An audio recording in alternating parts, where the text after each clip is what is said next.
વંદે ગુજરાત।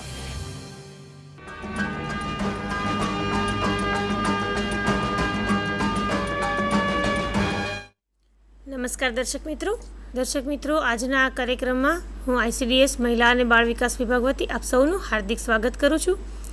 દર્શક મિત્રો, આપણે સૌ જાણીએ છીએ તેમ જ્યારે આપણે કોઈ પણ ઘર બનાવીએ છીએ તો એમાં કેટલી બધી ઝીણી ઝીણી બાબતોની આપણે સાવચેતી રાખીએ છીએ।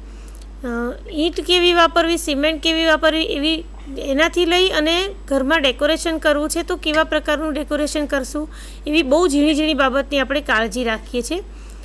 તો એક ઘર બનાવવામાં જેટલી કાળજી રાખીએ છીએ એવી જ રીતે એક બાળકનો જન્મ એટલે કે સગર્ભાવસ્થાને પણ જો આપણે ઘર માની લઈએ તો એ ઘરમાં જે બાળકનો ઉછેર થવાનો છે તો એ સગર્ભાવસ્થા જે આખી છે એ દરમિયાન આપણે શું સાવચેતી રાખવી જોઈએ, એ જ આપણો આજનો વિષય છે કે સગર્ભાવસ્થા દરમિયાન આપણે રાખવાની થતી સાવચેતી।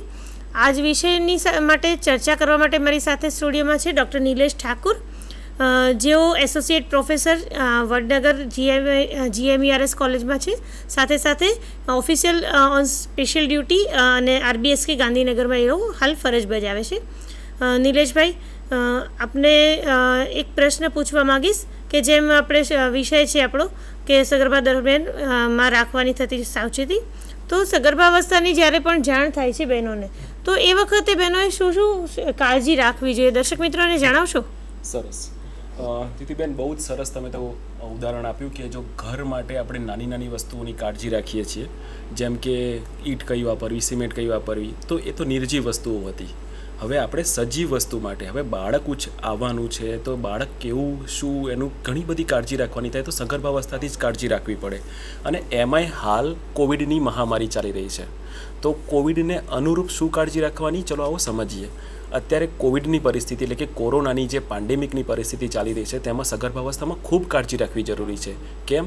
કેમ કે 60 વર્ષથી ઉપરના વ્યક્તિઓ, 1 થી 10 વર્ષના બાળકો અથવા તો શરીરમાં જેને ગંભીર કોઈ બીમારી છે એવા વ્યક્તિઓની રોગપ્રતિકારક શક્તિ ઓછી હોય છે, અને આની જ અંદર એક સગર્ભાવસ્થાનો પણ સમાવેશ થાય છે, જેને અમે હાઈ રિસ્ક પોપ્યુલેશન કહીએ છીએ।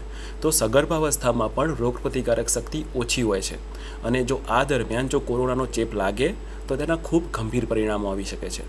એટલે હાલ કોરોનાની પરિસ્થિતિને ધ્યાને લેતા સગર્ભાવસ્થામાં ખૂબ કાળજી લેવી જરૂરી છે। પહેલાં તો સગર્ભાવસ્થામાં બિનજરૂરી ક્યાંય ઘરની બહાર નીકળવાનું ટાળવું જોઈએ। જો ઘરના અન્ય સભ્યો જઈ અને કોઈ કામ કરી આવતા હોય તો સગર્ભાવસ્થામાં સગર્ભા બહેનોએ ક્યાંય બહાર ના નીકળવું જોઈએ, જેમ કે શાકભાજી લેવા જવું, કરિયાણાની દુકાને જવું, આ બધા નાના નાના કાર્યો માટે ઘરના અન્ય વ્યક્તિઓને મોકલવા। જો કોઈ કારણસર સગર્ભાવસ્થામાં જો બહાર જવાનું થાય તો મોઢે ટ્રિપલ લેયરનો માસ્ક અથવા તો કપડાનો માસ્ક ચોક્કસ પહેરવો, અને હાલની પરિસ્થિતિઓમાં તો એવું કહેવાય છે કે 2 માસ્ક પહેરવા। બીજું, જ્યારે પણ કોઈ ભીડવાળી પરિસ્થિતિમાં જાઓ તો ચોક્કસ સોશિયલ ડિસ્ટન્સ એટલે કે સામાજિક અંતરનું પાલન કરવું, લોકોથી એક યોગ્ય અંતર બનાવીને રાખવું। આવીને અથવા તો વારે વારે હાથમાં સેનિટાઈઝર સાથે રાખીને હાથને વારે વારે હાથ ધોતા રહેવા અને સાફ કરતા રહેવું જોઈએ। બીજું, તમારા હાથને આંખોમાં, નાકમાં કે મોંમાં બિનજરૂરી એનો સ્પર્શ ટાળવો જોઈએ, કેમ કે કોરોનાનો વાયરસ છે ને એનાથી જ ફેલાય છે। મહત્ત્વની વાત એ છે રસીકરણ। હવે રસીકરણ, ઘરના જેટલા પણ સભ્યો 45થી ઉપરના વ્યક્તિઓ છે એ વ્યક્તિઓને સમગ્ર ગુજરાતમાં સરકાર ફ્રી રસી આપી રહી છે, અને અત્યારે હવે નવા તબક્કામાં 18 થી 45 વર્ષના વ્યક્તિઓનો પણ રસીકરણનો તબક્કો ચાલુ થઈ ગયો છે, પણ એ મર્યાદિત વિસ્તારમાં છે। એટલે કે આપણા 7 કોર્પોરેશન વિસ્તાર, અમદાવાદ, ગાંધીનગર, વડોદરા, સુરત, પછી જામનગર, રાજકોટ અને ભાવનગર, આ 7 કોર્પોરેશન વિસ્તાર અને 3 જિલ્લાઓ કચ્છ, મહેસાણા અને ભરૂચ, એટલે કે 7 કોર્પોરેશન વિસ્તાર અને આ 3 જિલ્લાઓમાં 18 થી 45 વયના દરેક વ્યક્તિઓનું રસીકરણ શરૂ થઈ ગયું છે। તો હું ચોક્કસ કહીશ કે જે ઘરમાં સગર્ભા આપણી બહેનો છે એ ઘરના તમામ સભ્યોએ રસી લઈ લેવી જોઈએ, જેથી કોરોનાનો ચેપ એમને નહીં લાગે તો સગર્ભાને લાગશે નહીં। એક રિવર્સ ક્વોરન્ટાઇનવાળો મુદ્દો પણ અહીંયા લઈ લઉં કે ક્વોરન્ટાઇન થવું એટલે કે જ્યારે આપણને ચેપ લાગવાની શક્યતા હોય અથવા સંપર્કમાં આવ્યા હોય ત્યારે આપણે 14 દિવસ ક્વોરન્ટાઇન થઈએ છીએ, પણ એવું સંપર્કમાં આવ્યા અને 14 દિવસ થવું એના પહેલાં જ રિવર્સ ક્વોરન્ટાઇન એક રૂમમાં જ રહેવું। સગર્ભા બહેનોએ હંમેશા એક હવા ઉજાસવાળા રૂમમાં રહેવું જોઈએ અને ઘરના અન્ય સભ્યોના સંપર્કમાં વધારે ના આવવું। જો અન્ય સભ્યોને જો શરદી ખાંસી કે તાવ હોય તો એના સંપર્કમાં આવવાનું ટાળવું જોઈએ. અને જો સગર્ભાવસ્થામાં પણ તમને સામાન્ય લક્ષણો જણાય શરદી ખાંસી તો એને થોડું ગંભીર લઈ અને ડૉક્ટરની સલાહ લઈ અને એની દવા લઈ લેવી જોઈએ. મને મટી જશે એવા આત્મવિશ્વાસમાં નહીં રહેવું. તો આટલી કાળજી સગર્ભાવસ્થામાં રાખવી ખૂબ જરૂરી છે. ચલો અને થોડાક નાની 15 વાતો છે એક વિડીયોના માધ્યમથી સમજી લઈએ.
સ્ક્રીન પર બતાવ્યું તેમ કોરોનાથી બચવા માટે જો કંઈ પણ સવાલ હોય તો 104 ગુજરાતની આપણી હેલ્પલાઇન છે અને આપણી કેન્દ્રની હેલ્પલાઇન છે 1075. એના ઉપર તમે રસીકરણ વિશે કે કોરોના વિશે કોઈ પણ પ્રશ્ન પૂછી શકો છો. નિલેશભાઈ, દર્શક મિત્રોને એવું પણ આપણે જણાવશું કે સગર્ભાવસ્થા દરમિયાન રસી કઈ લેવી જોઈએ અને એની સાથે સાથે આરોગ્ય પોષણની કઈ સેવાઓ એમને મળવા પાત્ર છે. બહુ સરસ જ્યોતિબેન, સરસ એવો પ્રશ્ન પૂછે છે. જેવી સગર્ભાવસ્થાની જાણ થાય કે તરત જ તમારા નજીકના પ્રાથમિક આરોગ્ય કેન્દ્ર ઉપર અથવા તો તમારા જે વિસ્તારની અમારી ફિમેલ હેલ્થ વર્કર છે અથવા તો આપણું જે નજીકનું આંગણવાડી કેન્દ્ર છે કે જ્યાં આપણે મમતા દિવસ ઉજવીએ છીએ ત્યાં સંપર્ક કરવો જોઈએ. એટલે કે અમારી જે આરોગ્ય ફિમેલ અમારી જે FAWN છે, ફિમેલ હેલ્થ વર્કર, એટલે કે મહિલા અમારી આરોગ્ય કાર્યકર છે અથવા આપણી આંગણવાડીની કાર્યકર બહેનો છે અથવા તો અમારી આશા બહેનો છે, આ ત્રણમાંથી કોઈ પણ એકને જાણ કરી અને એનું રજિસ્ટ્રેશન કરાવી દેવું જોઈએ. જેવું રજિસ્ટ્રેશન કરશો એટલે તમને મમતા કાર્ડ મળી જશે અને મમતા કાર્ડ મળશે એટલે તમે મમતા દિવસની સેવાઓ લેવા માટે અને આપણી ICDSની સેવાઓ લેવા માટે તમે એલિજિબલ થઈ જશો. એટલે પહેલાં તો રજિસ્ટ્રેશન કરાવી દેવું જોઈએ અને રજિસ્ટ્રેશન થઈ ગયા બાદ આપણા નજીકના મમતા દિવસ ઉપર રસીકરણ કરવાનું થાય. જે આપણે 2 ડોઝ આપીએ છીએ TDના.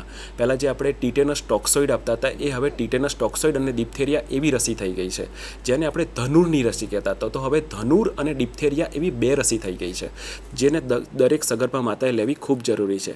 ક્યારે લેવી જોઈએ આ? તો જેવી સગર્ભાવસ્થાની જાણ થાય કે તરત જ લઈ લેવી જોઈએ અને બીજો ડોઝ 4 અઠવાડિયા પછી લેવો જોઈએ. અને જો કદાચ બીજો ડોઝ લેવામાં થોડું મોડું થાય તો પ્રસૂતિના 1 મહિના પહેલાં તો બીજો ડોઝ લઈ જ લેવો જોઈએ. કેમ કે રસી આપ્યા પછી ઓછામાં ઓછા 4 અઠવાડિયા એટલે કે 28 દિવસ જોઈએ રસીને શરીરમાં અસર કરતા અને રોગપ્રતિકારક તત્વો બનતા.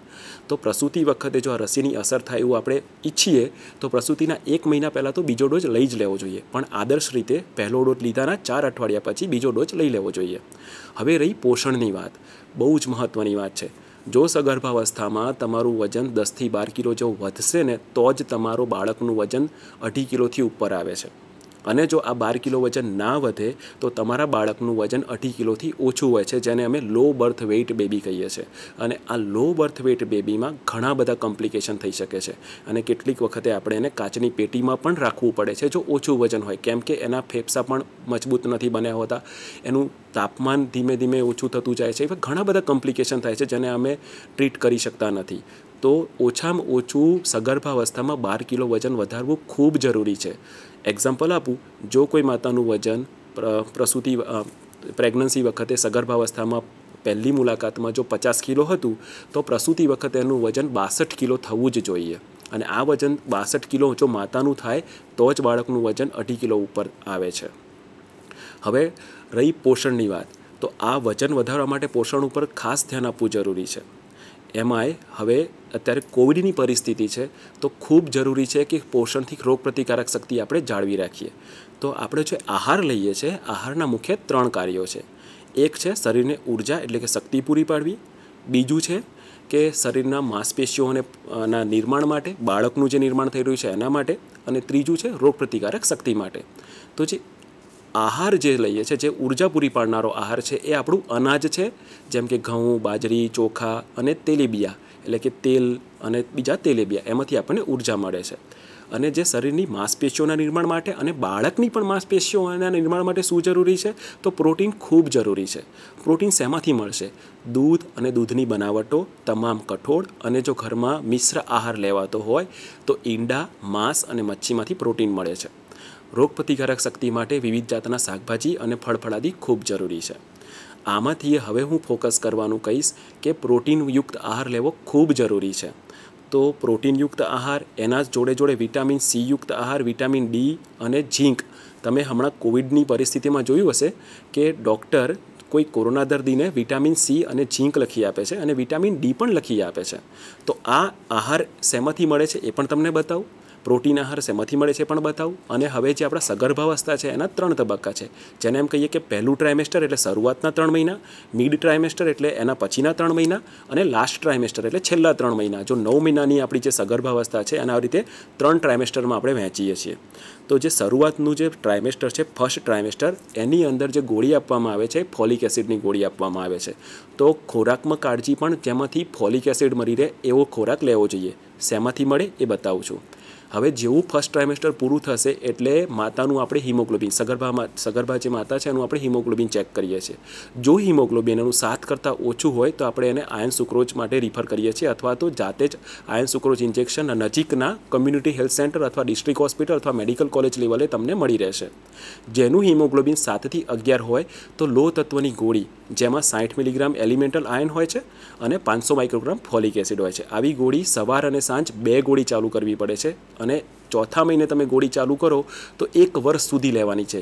કેવી રીતે 1 વર્ષ? ચોથા મહિને ચાલુ કર્યા પછી ચોથો, 5મો, 6ઠ્ઠો મહિનો, 7મો, 8મો, 9મો મહિનો, પછી પ્રસૂતિ થશે અને પ્રસૂતિ પછી પણ 6 મહિના સુધી આ ગોળી બબે ગોળી ચાલુ રાખવાની છે, જેનું હિમોગ્લોબિન 7 થી 11 હતું. હવે જે માતાનું હિમોગ્લોબિન 11 કરતાં વધારે હોય છે એમણે 1 ગોળી લેવાની હોય છે, અને એ પણ 1 વર્ષ સુધી, એટલે કે ચોથા મહિને ગોળી ચાલુ કરી પ્રસૂતિ બાદ પણ 6 મહિના સુધી બાળક, એટલે કે બાળકને જ્યારે આપણે એક્સક્લુઝિવ બ્રેસ્ટ ફીડિંગ કરાવીએ છીએ, ફક્ત ધાવણ આપીએ છીએ, એ તબક્કો જે છે ત્યાં સુધી આ લો તત્વની ગોળી ચાલુ રાખવી પડે છે. અને જોડે જોડે કેલ્શિયમની પણ વાત કરી દઉં. ચોથા મહિનાથી કેલ્શિયમની ગોળી પણ ચાલુ થાય છે. 500 મિલીગ્રામની 1 ગોળી એવી સવારે અને સાંજે, એમ 2 ગોળી આપણે ચોથા મહિને ચાલુ કરીએ છીએ તમામ માતાઓને, અને એ પણ પ્રસૂતિ અને પ્રસૂતિ બાદના 6 મહિના સુધી આપણે ચાલુ રાખીએ છીએ. કેલ્શિયમ ખૂબ જરૂર છે, કેમ કે બાળકના હાડકાના વિકાસ માટે, અને બીજું એ એક્લેમ્શિયા અને પ્રી એક્લેમ્શિયા એટલે કે સગર્ભાવસ્થામાં જે બ્લડ પ્રેશર વધી જાય છે અને એનાથી જે રક્તસ્રાવ થાય છે એ એનું જે પ્રમાણ છે એ કેલ્શિયમ લેવાથી ઓછું થઈ જાય છે અને પ્રેગ્નન્સી આપણી સેફ રહે છે. ચલો હવે એ જોઈએ કે સગર્ભાવસ્થામાં કેટલું લેવાનું છે. તો સગર્ભાવસ્થામાં જે અત્યારે ખાઈ રહ્યા છો એના કરતાં 300 કિલો કેલરી એક્સ્ટ્રા જોઈએ, અને પ્રસૂતિ બાદ ધાત્રી અવસ્થામાં 550 કિલો કેલરી એક્સ્ટ્રા જોઈએ. તો આખા દિવસમાં સગર્ભા માતાએ કેટલું ખાવું, ચલો એક ટેબલ બતાવી દઉં તમને. અહીંયા તમને સગર્ભા માતાએ સમતોલ આહારનું એક ટેબલ બતાવ્યું છે. તેમાં જો તમે અનાજ છે તો એની અંદર ઘઉં, બાજરી અને ચોખાનો સમાવેશ છે. અને જો રોટલી લેવાનું કહું તો 9 રોટલી લેવાની થાય. જે દાળ છે એમાં 2 વાટકી લેવાની થાય, જે મિક્સ દાળ છે. લીલા પાંદડાવાળા શાકભાજી 1.5 વાટકી જેવા લેવા જોઈએ. અન્ય શાકભાજી 2 વાટકી જેટલા લેવા જોઈએ. કંદમૂળ છે એ 2 વાટકી લેવા જોઈએ. ફળ છે 1 પ્લેટ લેવા જોઈએ. દૂધ અને દૂધમાં બનતી વસ્તુઓ 2.5 ગ્લાસ છે. ખાંડ અને ગોળ 4 ચમચી છે. તેલ, ઘી અને ચરબી 6 ચમચી છે. આ સગર્ભાવસ્થાનો ખોરાક હતો. ધાત્રી અવસ્થામાં મેં કહ્યું એમ 550 કિલો કેલરી એક્સ્ટ્રા જોઈએ. તો એમાં પણ ઘણો બધો આહાર જુઓ. તેમાં 9 રોટલી હતી ને, તો અહીંયા 10 રોટલી થઈ ગઈ. એટલે એવું નથી, કેટલેક હજુ પણ બહેનો એવું માને છે કે ખાવાનું તો ખાલી સગર્ભાવસ્થામાં જ હોય છે, ધાત્રી અવસ્થામાં તો હવે નહીં ખાવાનું. પણ એવું નથી. સગર્ભાવસ્થામાં તમે જેટલું જમ્યા હતા એના કરતાં ધાત્રી અવસ્થામાં બમણું ખાવું જોઈએ. જો અહીંયા ત્યાં 9 રોટલી હતી તો અહીંયા 10 રોટલી થઈ ગઈ, ત્યાં 2 વાટકી હતી તો અહીંયા 4 વાટકી થઈ ગયું. એટલે ખોરાક વધી જાય છે ધાત્રી અવસ્થામાં. કેમ કે ત્યારે તમારે ધાવણ આપવાનું હોય છે, તમારું પણ ખાવાનું હોય છે અને બાળકનું પણ સાથે ખાવાનું હોય છે, કારણ કે તમે જે જમો છો એમાંથી જ દૂધ બનશે ને એમાંથી જ બાળકને પોષણ મળવાનું છે. તો જેટલું તમારું પોષણ સારું હશે એટલું બાળકનું સારું રહેશે. અને આપણે એક સિમ્પલ ઉદાહરણ લઈએ કે આપણી જે ભેંસ કે ગાય હોય છે એને આપણે જ્યારે દૂધ દોઈએ છીએ તો એના પૈસા આપણને ફેટ પ્રમાણે મળે છે, અને સારા ફેટ આવે એ માટે આપણે ભેંસને આપણે સાગરદાણા આપીએ છીએ કે પછી કપાસિયાનું ખોળ કે બધું ખવડાવીએ છીએ અને ઘણું ધ્યાન રાખીએ છીએ કે એના ફેટ સારા આવે. જો આપણે ભેંસને ગાયમાં આટલું ધ્યાન રાખતા હોય આ તો આપણું બાળક થયું, તો આપણા બાળક માટે તો ખૂબ ધ્યાન રાખવું પડે ને. તો આટલું ધાત્રી અવસ્થામાં પણ લેવાનું છે, એટલે કે ખોરાક થોડો વધારવાનો છે જે તમે સગર્ભાવસ્થામાં લેતા હતા એના કરતાં. હવે વાત આવી પ્રોટીનયુક્ત આહારની. તો આ જે ખોરાક છે પ્રોટીનયુક્ત આહાર છે, શેમાંથી મળે? જો ઘરમાં મિશ્ર આહાર હોય, જો લેવાતો હોય તો ચિકન, માછલી, મટન, ઈંડામાંથી પ્રોટીન મળે છે. જો એ ના લેવાતો હોય, શાકાહારી હોવ, તો દરેક જાતના કઠોળ, અનાજ, સિંગદાણા, ચણા, પાલક, ફુલાવર, અળવીના પાન, કાજુ, આ બધામાંથી આપણને પ્રોટીન મળી રહે છે. હવે જે મેં વિટામિન સી, વિટામિન ઝીંકની જે વાત કરી હતી, વિટામિન ડીની વાત કરી હતી, તો વિટામિન સી એ ખાટા ફળોમાંથી મળે છે. જુઓ, જેટલા પણ ખાટા ફળો તમને સ્ક્રીન ઉપર દેખાઈ રહ્યા છે, દરેક ખાટા ફળોમાંથી વિટામિન સી મળે છે. અને આ વિટામિન સી શરીરની રોગપ્રતિકારક શક્તિ માટે ખૂબ જરૂરી છે. એટલે હાલ કોવિડની પરિસ્થિતિને ધ્યાને રાખી અને વિટામિન સીયુક્ત આહાર લેવો જોઈએ. સિમ્પલ કહું તો લીંબુ પાણી રોજ પીવું જોઈએ. અને ખાસ એમાંય જ્યારે લો તત્વની ગોળી લીંબુ પાણી સાથે લેવામાં આવે તો એનું શોષણ વધારે જલ્દી થાય છે. અને લો તત્વની ગોળી જોડે કોફી કે ચા ના લેવા જોઈએ. અને હંમેશા લો તત્વની ગોળી જમ્યા પછીના 2 કલાકે લેવાની, લીંબુ પાણી જોડે લેવાની, એટલે વિટામિન સી પણ મળી રહે. તો આ તમામ જે આહાર તમને સ્ક્રીન ઉપર દેખાઈ રહ્યો છે એ વિટામિન સી યુક્ત ખોરાક છે, હાલ લેવો ખૂબ જરૂરી છે. હવે છે ઝીંક સમૃદ્ધ. આની પણ ગોળી અત્યારે છે ને કોરોનામાં આપણે દરેક કોવિડ પેશન્ટને આપતા હતા રોગપ્રતિકારક શક્તિ વધારવા માટે. તો આ ઝીંક સમૃદ્ધ ખોરાક તમને દેખાઈ રહ્યો છે, જેમાં છે સફેદ તલ છે, કાળા તલ છે, જીરું છે, સિંગદાણા છે, ઇલાયચી છે, રાજમા છે, મસૂરની દાળ છે, બદામ છે, ઘઉં છે, જુવાર છે, ઈંડા, માછલી, મટન જો લેવાતું હોય તો આ તમામમાંથી ઝીંક આપણને મળી રહે છે. હવે વિટામિન ડીની વાત થઈ તો વિટામિન ડી દૂધ અને દૂધની બનાવટમાંથી મળશે. અને એમાં કરતાં વિટામિન ડી તો સૂર્યપ્રકાશમાંથી આપણને મફત મળે છે. માટે સવારના તડકાની અંદર સૂર્યપ્રકાશ લેવો ખૂબ જરૂરી છે. તો દરેક સગર્ભા માતાએ સવારનો સૂર્યપ્રકાશ અડધો કલાક માટે લેવો ખૂબ જરૂરી છે, જેથી એમને વિટામિન ડી પૂરતા પ્રમાણમાં મળી રહે. હવે સગર્ભાવસ્થાની અંદર હવે મેં કહ્યું ને ફોલેટની વાત, ફોલિક એસિડવાળી વાત, તો ફોલિક એસિડ શેમાંથી ફોલિક એસિડ આમાંથી મળી રહે છે. તો જો અળવીના પાન છે, પાલક છે, સોયાબીન છે, ચણાની દાળ છે, મસૂર છે, ચણા છે, આ બધા જનો સમાવેશ શરૂઆતના 3 મહિનામાં કરવો જોઈએ, જેથી આપણને ફોલિક એસિડ વધારે મળે. ફોલિક એસિડ ખૂબ જરૂરી છે. જો બાળકમાં ફોલિક એસિડ તમારામાં જો ખામી થશે ફોલિક એસિડને તો ન્યુરલ ટ્યુબ ડિફેક્ટ થાય છે, એટલે કે બાળક જે ખોડ ખાપણવાળું જન્મે છે એ ફોલિક એસિડની ખામીના લીધે જન્મે છે. એટલે શરૂઆતના 3 મહિનામાં આ ખોરાકની ખૂબ કાળજી રાખવી. આ ખોરાક ખૂબ જરૂરી છે લેવો. એના પછી લો તત્વયુક્ત ખોરાકની વાત હતી. તો જુઓ, આ લો તત્વયુક્ત ખોરાક છે જેની અંદર સોયાબીન છે, પાલકની ભાજી છે, લીલા પાંદડાવાળા આપણે શાકભાજી કહીએ તો એ છે, સૂકા નાળિયેર છે, કઠોળ છે, સવાની ભાજી છે. અને જો લેવાતું હોય તો ઈંડા, મટન, કલેજી, આ બધાની અંદર આપણને લો તત્વ ખૂબ વધારે પ્રમાણમાં મળે છે. તો લો તત્વયુક્ત ખોરાક આપણે જોઈ લીધો. હવે જોઈએ કેલ્શિયમ. દૂધ અને દૂધની બનાવટો કેલ્શિયમ માટે ખૂબ જરૂરી છે. એ સિવાય પણ બદામ છે, રાગી છે, ચોળા છે, બીટના પાંદડા છે, ભીંડા છે, પાલક છે, કોથમીર છે, આમાંથી આપણને કેલ્શિયમ મળી રહે છે. તો એ પણ ખોરાક મિડ ટ્રાઇમેસ્ટરથી લેવો ખૂબ જરૂરી. ખોરાકની આટલી કાળજી રાખવી ખૂબ જરૂરી છે. બહુ સરસ વાત કરી આપે. સાથે સાથે કહી દઉં, પોષણની જ્યારે વાત છે તો આપણે આઈસીડીએસને તો કેમ ભૂલાય. આપણા જે આંગણવાડી કેન્દ્રો છે એમાંથી આપણે માતૃશક્તિના પેકેટ આપણે દર મહિને સગર્ભા બહેનોને અને ધાત્રી બહેનોને આપણે આપીએ છીએ. દર મહિને એમને 1-1 કિલોના 4 પેકેટ આપવામાં આવે છે. હાલની પરિસ્થિતિમાં પણ આપણે આ પેકેટ્સ બંધ નથી કર્યા. આપણા આંગણવાડી કાર્યકરો એમના ઘરે જઈને આ પેકેટ પૂરા પાડે છે. એટલે ખાસ સગર્ભા બહેનોની વિનંતી છે કે આ પેકેટનો આપ આપના રોજિંદા આહારમાં ઉપયોગ કરજો. જે નિલેશભાઈએ વાત કરી એ આહાર તો લેવાનો જ છે, એ સિવાય આ લેવાનું છે. આપ માતૃશક્તિના જે પેકેટ છે એ કોઈ ખોરાક નથી, પણ આપના શરીરમાં જે પોષક તત્વોની ઉણપ છે એને પૂર્તતા કરવા માટેના પેકેટ છે. અને રોજ એ પેકેટમાંથી 145 ગ્રામ માતૃશક્તિનો જે પાવડર છે એનો આપ ઉપયોગ કરજો.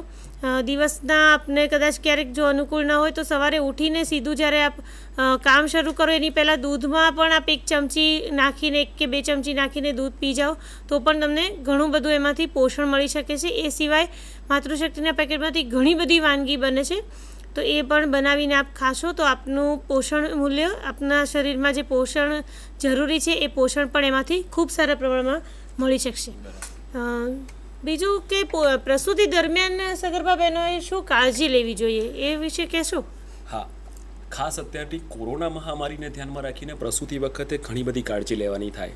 તમે હમણાં જોયું કે એપ્રિલની 20 તારીખથી લઈ અને હમણાં સુધી કોરોનાના કેસ એટલા બધા વધી ગયા હતા કે આપણી બધી જ હોસ્પિટલો આપણે કોરોનામાં લઈ લીધી હતી. હવે જે રૂટીન આપણી જે કામગીરી છે એ ક્યાં થાય છે આપણને ખબર પણ નથી. તો અત્યારે હાલ પણ હજુ કોરોનાની પરિસ્થિતિ ચાલી જ રહી છે અને કદાચ આગળ જતાં કોરોનાની ત્રીજી વેવની પણ વૈજ્ઞાનિકો આગાહી કરી ચૂક્યા છે, એટલે કે કદાચ હજુ જુલાઈ, ઓગસ્ટ, સપ્ટેમ્બર મહિના કેસ વધી શકે છે. તો આપણી જે પણ હોસ્પિટલ રહી, હમણાં હું મારી જો અહીંયા ગાંધીનગર હોસ્પિટલની વાત કરું કે આખી અમારી હોસ્પિટલને કોરોના હોસ્પિટલમાં અમે કન્વર્ટ કરી દીધી હતી. તો રૂટીન આપણી જે કામગીરી કઈ જગ્યાએ થાય છે એની પહેલાં તો તપાસ કરવી જોઈએ. તો એડવાન્સમાં પ્રસૂતિનો જો 9મો મહિનો ચાલતો હોય કે 8મો મહિનો ચાલતો હોય ત્યારથી જ આપણે તપાસ કરી લેવી જોઈએ કે ડિલિવરી ક્યાં કરાવી શકાશે.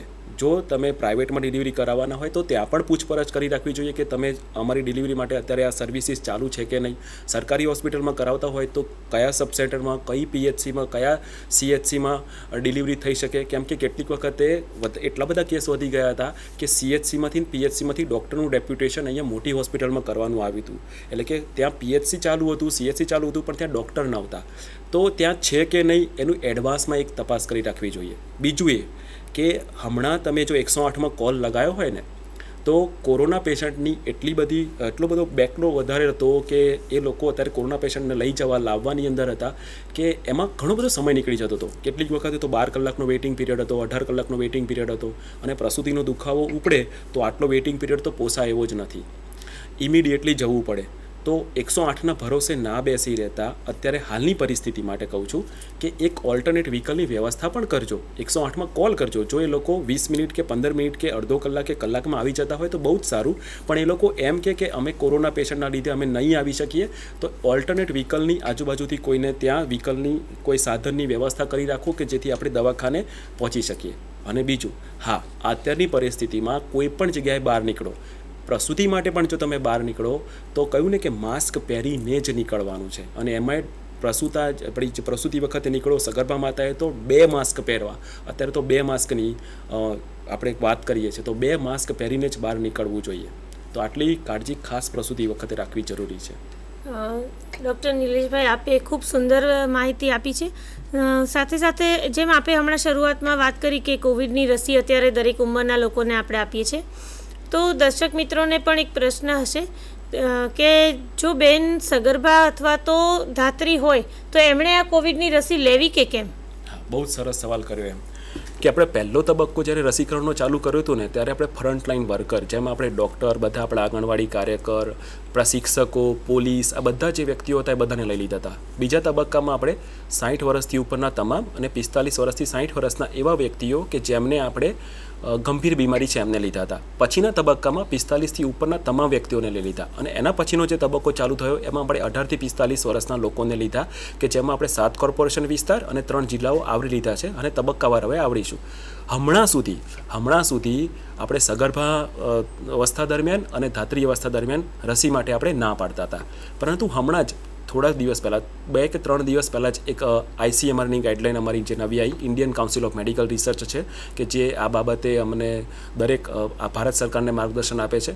કેમ કે એ વખતે સગર્ભાવસ્થામાં અને ધાત્રી અવસ્થામાં રસી લેવાની ના પાડતા હતા. એવું કહેવામાં આવ્યું હતું કે એના જે સેફ્ટીના જે સ્ટાન્ડર્ડ્સ છે અથવા સેફ્ટીના જે ક્લિનિકલ ટ્રાયલ થવા જોઈએ એ થયા નહોતા, એટલે આપણે ના પાડતા હતા. પણ હવે ધાત્રી અવસ્થામાં રસી લેવી જોઈએ એવું કહ્યું છે, પણ સગર્ભાવસ્થાના હજુ ના પાડી છે. એટલે સગર્ભાવસ્થામાં હાલ કોઈ રસી નથી. તો કોની રસી અત્યારે નથી? સગર્ભાવસ્થામાં અને 1 થી 18 વર્ષના 0 થી 18 વર્ષના તમામ બાળકો માટે હાલ કોઈ રસી નથી, પણ ધાત્રી અવસ્થામાં રસી લેવી ખૂબ જરૂરી છે. તો ધાત્રી માતાઓએ તમામે જે વિસ્તારમાં રસીકરણ એમના નજીકમાં થઈ ગયું છે તો ત્યાં પૂછપરછ કરીને અથવા તો 104 અથવા 1075માં પ્રશ્ન પૂછી અને માહિતી મેળવી રસી લેવી ખૂબ જરૂરી છે. હમણાં જે આપણે જેમ વાત થઈ એમ કોરોનાના કેસ અત્યારે ઘણા બધા વધ્યા છે. એપ્રિલ મહિનાની સરખામણીએ કદાચ થોડાક ઘટ્યા હશે, પરંતુ જો કોઈ બહેન પોતે કોવિડ પોઝિટિવ હોય અને એમની ડિલિવરી થઈ હોય તો એ એમના બાળકને ધાવણ આપી શકે કે કેમ? બહુ જ સરસ સવાલ. દરેકને મનમાં આવું થાય કે હું જો કોવિડ પોઝિટિવ છું, હું મારા બાળકને ધાવણ આપીશ તો મારા બાળકને ક્યાંક કોરોના તો નહીં થઈ જાય ને. આવી દરેક માતાને ચિંતા તો થાય જ. તો હાલ આપણા એક્સપર્ટ શું કહે છે, હાલ આપણા જે પણ આપણા ભારત સરકારમાં અંદર છે શું ગાઈડલાઈન છે, તો ગાઈડલાઈન એવી છે કે દરેક કોવિડ પોઝિટિવ માતા જો એને મધ્યમ અને હળવા લક્ષણો હોય તો પોતાના બાળકને ધાવણ આપી શકે છે. પણ જ્યારે ધાવણ આપવા બેસે પોતે માસ્ક પહેરીને આપે. આનો ફાયદો શું થાય?